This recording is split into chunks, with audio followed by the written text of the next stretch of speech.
당신은 지금 무엇을 지키기 위해 살고 있습니까? 우리는 누구나 삶을 사랑합니다.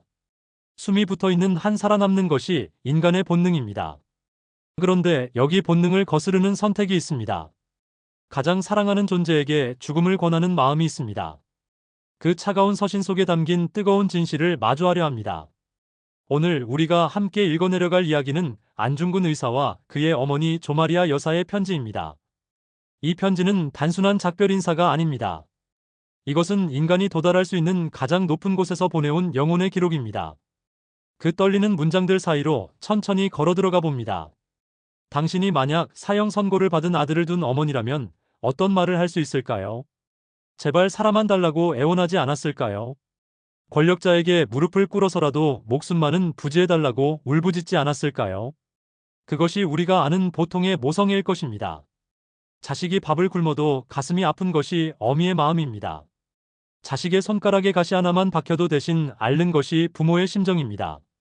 하지만 1910년 위순 감옥으로 날아든 편지는 우리의 상식을 완전히 무너뜨립니다. 어머니 조마리아 여사는 아들에게 수의를 지어 보냅니다. 그리고 이렇게 전합니다.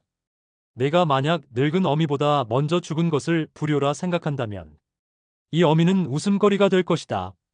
너의 죽음은 너 한 사람의 것이 아니라 조선인 전체의 공분을 짊어지고 있는 것이다. 내가 항소를 한다면 그것은 일제의 목숨을 구걸하는 짓이다. 내가 나라를 위해 이에 이른즉 딴 맘 먹지 말고 죽으라. 옳은 일을 하고 받은 형이니 비겁하게 삶을 구하지 말고 대의에 죽는 것이 어미에 대한 효도이다. 아마도 이 편지를 쓴 밤 어머니는 수없이 붓을 멈췄을 것입니다. 글자 하나하나가 아들의 목을 조르는 것 같은 고통이었을 것입니다. 수의를 짓는 바느질 한 땀 한 땀이 자신의 심장을 찌르는 아픔이었을 것입니다. 그럼에도 어머니는 흔들리지 않았습니다. 어머니는 아들의 육체를 죽임으로써 아들의 영혼을 영원히 살리는 길을 택했습니다. 현대를 살아가는 우리에게 이 이야기는 충격으로 다가옵니다. 우리는 조금이라도 더 편안하게 살기 위해 애씁니다. 남들보다 더 오래, 더 건강하게, 더 부유하게 사는 것을 성공이라 믿습니다. 고통은 피해야 할 것이고 죽음은 패배라고 생각합니다. 타협할 수 있다면 적당히 타협하는 것을 지혜라고 포장하기도 합니다. 불의를 보고도 나의 이익을 위해 눈을 감는 일에 익숙해져 있습니다. 나의 안위와 가족의 행복만이 유일한 가치가 되어버린 시대입니다. 이런 우리에게 조마리아 여사의 편지는 날카로운 질문을 던집니다. 당신이 지키고자 하는 삶의 가치는 무엇입니까? 육신의 생명보다 더 소중한 것이 당신에게는 있습니까? 단순히 숨을 쉬는 것과 인간답게 사는 것의 차이를 우리는 잊고 사는 것은 아닙니까? 잠시 1909년과 1910년의 겨울로 돌아가 봅니다. 하얼빈의 차가운 바람보다 더 매서운 것은 조국의 현실이었습니다. 나라의 주권은 빼앗겼고 희망은 보이지 않았습니다. 안중근은 32살의 청년이었습니다. 집에는 아내가 있었고 어린 자식들이 있었습니다. 그에게도 살고 싶은 욕망이 왜 없었겠습니까? 이토 히로부미를 저격한 후 그는 위순 감옥에 갇혔습니다. 일본 법정은 짜여진 각본대로 사형을 선고했습니다. 당시 일제는 안중근이 항소하기를 바랐을지도 모릅니다. 항소를 한다는 것은 자신의 죄를 인정하고 살려달라고 비는 모양새가 되기 때문입니다. 그렇게 되면 독립운동의 정당성은 훼손되고 안중근은 테러리스트로 전락하게 됩니다. 안중근 역시 인간이기에 죽음 앞에서 고뇌했을 것입니다. 삶에 대한 미련이 불쑥불쑥 고개를 들었을지도 모릅니다. 그때 어머니의 편지가 도착한 것입니다. 그 편지는 아들의 흔들리는 마음을 단단하게 붙잡아 주었습니다. 어머니는 아들의 육신을 포기하는 대신 역사의 재단에 아들을 바쳤습니다. 이것은 비정한 모종이 아닙니다. 이것은 가장 위대하고 거대한 사랑입니다. 작은 사랑은 자식의 육체를 끌어안지만 큰 사랑은 자식의 신념을 끌어안습니다. 조마리아 여사는 안중근의 어머니이기 이전에 한 명의 독립투사였습니다. 그녀는 아들이 가는 길이 얼마나 험난한지 알고 있었습니다. 그리고 그 길의 끝이 죽음이라는 것도 알고 있었습니다. 그녀는 아들이 구차하게 목숨을 구걸하다가 그가 지켜온 대의를 더럽히는 것을 원치 않았습니다. 그것은 아들을 2번 죽이는 일이라 생각했기 때문입니다.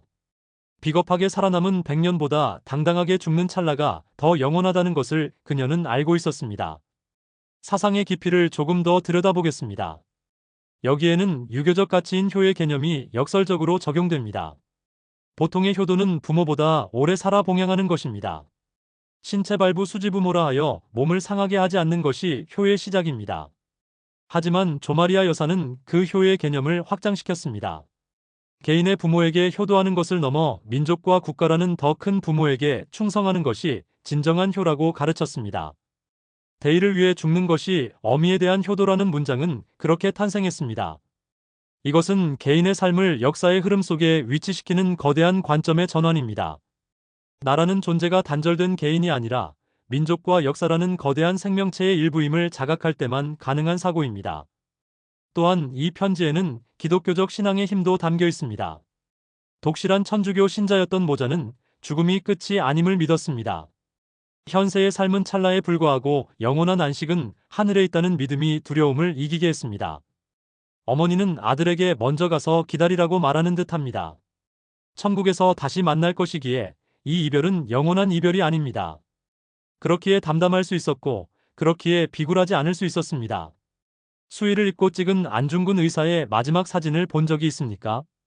그의 표정은 사형수라고는 믿기지 않을 만큼 평온합니다. 눈빛은 맑고 흔들림이 없습니다. 그 평온함 뒤에는 어머니의 단단한 믿음과 지지가 있었습니다. 내가 죽는 것이 효도라는 어머니의 말씀이 그를 자유롭게 했습니다. 죽음에 대한 공포로부터 그를 해방시켰습니다. 어머니의 편지는 아들에게 보내는 죽음의 초대장이 아니었습니다. 그것은 영원히 사는 길로 안내하는 초대장이었습니다. 그 편지를 품에 안고 안중근은 위순 감옥의 형장으로 걸어갔습니다. 그의 발걸음에는 주저함이 없었을 것입니다. 자신의 죽음이 헛되지 않음을 확신했기 때문입니다. 오늘날 우리는 너무 많은 말들 속에 살고 있습니다. 서로를 헐뜯고 비난하고 자신의 이익만을 주장하는 소음이 가득합니다. 하지만 조마리아 여사의 편지는 짧고 간결했습니다. 진실은 긴 설명이 필요하지 않기 때문입니다. 진심은 화려한 수식어가 필요하지 않기 때문입니다. 딴 맘 먹지 말고 죽으라. 이 짧은 한 문장이 수만 권의 책보다 더 무겁게 우리의 가슴을 때립니다. 우리는 살면서 수많은 선택의 기로에 섭니다. 그때마다 우리는 무엇을 기준으로 선택합니까? 편안함입니까? 이익입니까? 아니면 올바름입니까? 당장의 손해를 감수하고서라도 지켜야 할 원칙이 있습니까? 남들이 다 예라고 할 때 아니오라고 말할 수 있는 용기가 있습니까? 조마리아 여사는 우리에게 묻습니다. 너는 무엇을 위해 살고 있느냐고. 너의 삶을 지탱하는 기둥은 무엇이냐고. 만약 너의 목숨과 맞바꿀 만큼 소중한 신념이 없다면 너의 삶은 그저 생존에 불과한 것이 아니냐고. 우리는 안중근 의사처럼 나라를 위해 목숨을 바쳐야 하는 시대에 살고 있지는 않습니다. 하지만 우리에게도 우리만의 전쟁터가 있습니다. 양심을 속이려는 유혹과의 전쟁, 이기심과 탐욕과의 전쟁, 불의와 타협하려는 나약함과의 전쟁. 이 전쟁터에서 우리는 어떤 선택을 하고 있습니까? 어머니의 편지는 시대를 넘어 오늘 우리의 양심을 깨웁니다. 비겁하게 삶을 구걸하지 말라는 그 외침은 단순히 목숨을 부지하지 말라는 뜻이 아닙니다. 자존심을 버리고 자존감을 잃어가며 비굴하게 살지 말라는 뜻입니다. 돈 때문에, 명예 때문에, 권력 때문에 영혼을 팔지 말라는 뜻입니다. 인간으로서의 품위를 지키며 살라는 엄중한 명령입니다. 누군가는 이 이야기를 듣고 너무 거창하다고 말할지도 모릅니다. 하루하루 먹고 살기도 바쁜데 무슨 대의명분이냐고 반문할지도 모릅니다. 하지만 우리가 먹고 사는 문제에만 매몰될 때 우리는 짐승과 다를 바가 없어집니다. 인간이 위대한 이유는 밥보다 더 높은 가치를 추구할 수 있기 때문입니다. 자신의 이익을 희생해서라도 공동체를 위할 줄 알기 때문입니다. 조마리아 여사의 편지는 우리 내면에 잠들어 있는 그 위대함을 깨우는 종소리입니다. 이제 조용히 눈을 감고 생각해 봅니다. 당신에게는 수의를 지어보내며 죽음을 권할 만큼 당신을 믿어주는 사람이 있습니까? 아니, 그보다 먼저 당신은 누군가에게 그런 믿음을 주는 사람입니까? 그리고 당신에게는 목숨보다 더 소중히 여기는 무언가가 있습니까? 오늘 밤 이 질문들이 당신의 마음속에 머물기를 바랍니다. 우리는 언젠가 모두 죽습니다. 중요한 것은 언제 죽느냐가 아니라 어떻게 사느냐입니다. 그리고 어떻게 기억되느냐입니다. 어머니가 지어보낸 수의를 입고 형장에 섰던 32살의 청년. 그리고 그 아들을 가슴에 묻으며 눈물 대신 결기를 다졌던 어머니. 두 사람의 영혼이 만난 그 지점에서 우리의 삶을 다시 돌아봅니다. 비겁하게 삶을 구걸하지 않는 삶. 그것이 오늘 우리가 써내려가야 할 편지의 내용일 것입니다. 당신의 삶은 지금 어떤 문장을 쓰고 있습니까?